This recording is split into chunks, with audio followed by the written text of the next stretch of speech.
Hari ini dia belum jadi Perdana Menteri walaupun berkali-kali diberitahu bahawa dia akan jadi Perdana Menteri. Ketika pentadbiran Pakatan Harapan, Dr. Mahathir yang ketika itu Perdana Menteri berkata akan menyerahkan jawatan itu kepada Anwar Ibrahim, tetapi membayangkan di belakang tabir tidak akan membantu meraih sokongan secukupnya kepada Presiden PKR itu dalam usaha pembangkang untuk kembali mendapat kuasa di peringkat persekutuan.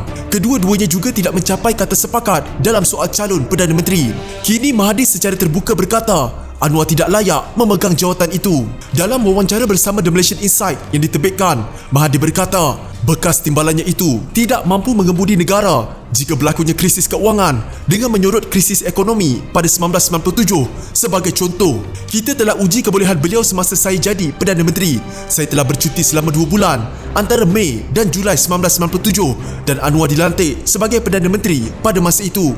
Terpulanglah kepada kita untuk menilai sama ada dia mempunyai keupayaan untuk mentadbir negara dengan baik.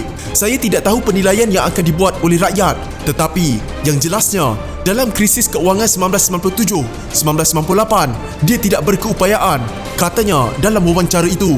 Anwar kemudian dipecat daripada jawatan timbalan Perdana Menteri dan Menteri Keuangan setahun kemudian. Dia melancarkan gerakan reformasi untuk melawan Mahathir dan kemudian dijatuhkan hukuman penjara. Bagaimanapun, kedua-duanya berdamai buat sementara waktu menjelang PRU14 untuk menentang Najib Razak yang merupakan Perdana Menteri ketika itu. Kerjasama itu membawa kepada gabungan Pakatan Harapan yang terdiri daripada Bersatu di bawah pimpinan Mahathir, PKR, Amanah dan DAP. Pakatan Harapan berjaya menewaskan Barisan Nasional dan Mahathir dilantik sebagai Perdana Menteri ke-7 dengan kesepakatan jawatan itu akan diserahkan kepada Anwar kemudian. Bagaimanapun, Presiden Bersatu Muhyiddin Yassin membawa keluar parti itu daripada Pakatan Harapan pada akhir Februari membentuk kerajaan baru Perikatan Nasional. Susulan daripada kejatuhan kerajaan Pakatan Harapan, hubungan antara Anwar dan Mahathir kembali keruh. Dalam wawancara itu, Mahathir mempersoalkan penilaian Anwar dalam menangani krisis keuangan Asia 1997 yang menurutnya mahu mengikut langkah yang disarankan Bank Dunia dan Tabung Keuangan Antarabangsa IMF. Saya pernah berkata kepadanya, kalau kita ikut mereka, negara mungkin tidak akan ada dana yang cukup untuk membayar gaji. Tetapi dia masih terus dengan pendiriannya menyokong IMF dan Bank Dunia. Sebab itu saya terpaksa ambil alih kerajaan daripada Menteri Keuangan dan merancangkan pendekatan untuk memulih semula negara kita. Katanya lagi, seperti dipetik, Mahathir mengambil beberapa langkah tidak konvensional semasa krisis keuangan Asia, termasuk menambah ringgit pada kadar 3.80 bagi setiap dolar Amerika Syarikat.